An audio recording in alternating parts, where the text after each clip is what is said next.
So, I made a Gunlance build previously, and I certainly wouldn't pass up on making one for my all-time favorite weapon, the Greatsword. After days of testing, I came up with a rather fun and unusual Greatsword build. I made it primarily to encourage people, especially newbies, to try out the glorious Giga-Chad of weapons. It plays differently than my preferred style, but I'd say it'll work great in the right hands. Playing Greatsword is like once you go black. It's time to stop, okay? No more! Alright, without further ado, let's start with the weapons. You will need the tier 8 Artian Greatsword with the sleep element and a few points of attack and sharpness in it. Much better if you manage to roll for a full attack plus element only Artian Greatsword, but since this is what I only managed to get, we will go with it. Now, you will need a 4-piece Gore Magala B set starting from the headgear up to the waist, and then the leg piece will be depending on you. In this instance, I picked up the Arkville B for its defense and decoration slots. For the talisman, you will need counterattack charm 2, and for the mantle slot, you will need the corrupted mantle. With all that gear combined, you should get level 4 evade window, level 3 constitution, level 2 adrenaline rush, level 2 quick sheath, level 1 convert element, level 1 coalescence, and then the Gore Magala Tyranny skill. Now to decorations.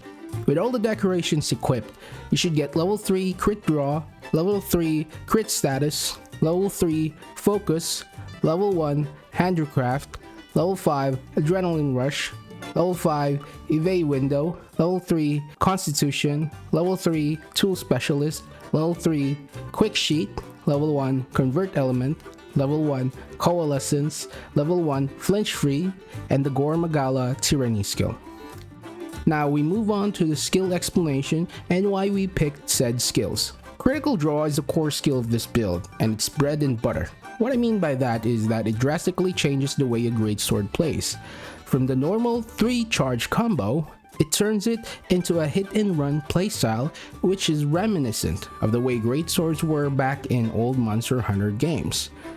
Critical draw level 3 gives you 100% affinity as long as you attack your target with an unsheathed attack.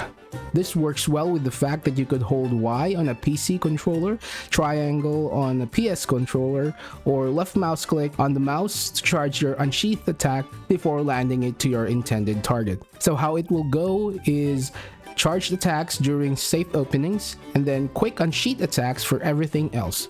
No longer will you have to deal with those pesky long attack animations. Crit status is important because we have the sleep element in our Greatsword. Crit status level 3 greatly increases status buildup dealt by our Greatsword and ensures that we can put our targets to sleep faster. Once the target monster goes to sleep, you can then hit it with a fully charged unsheathed attack, dealing massive damage. Focus is a utility skill that works well with the Greatsword as it shortens the time needed for you to launch a charged attack at your target. Ensure that this skill is at level 3 for max effect.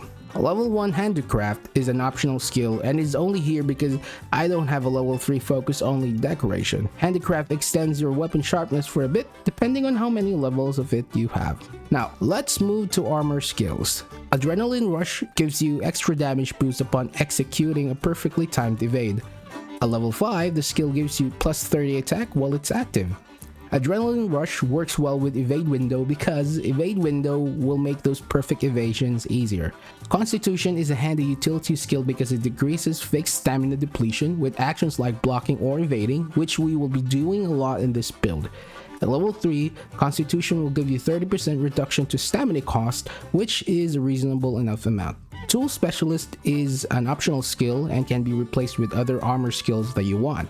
I chose Tool Specialist specifically because its ability to reduce the cooldown time of mantles, and since we're using the corrupted mantle in this build, you will want to be able to use the mantle as many times as possible. Tool Specialist at level 3 reduces the recharge time of your specialized tools by 30%. Quick Sheath is another useful skill in this build because it allows you to quickly sheath your weapon, making your hit and run tactics with the Greatsword more fluid and effective. Make sure this is maxed out. Convert Element and Coalescence are extra skills obtained from the armor, but isn't really required for the build to function. Nevertheless, Convert Element provides the user with extra dragon element damage after taking in elemental damage, and Coalescence temporarily increases elemental attack and status effect buildup after recovering from blights or abnormal statuses. The second to the last skill in this build, which is also an optional utility skill, is Flinch Free. Flinch Free is good because one level of it is enough to save you from a ton of frustration due to being trapped by teammates, mid-combo, or anything similar. Last but not the least is the final skill in this build, which does not come from decorations but rather from armor set bonuses, which is Gore Magala Tyranny.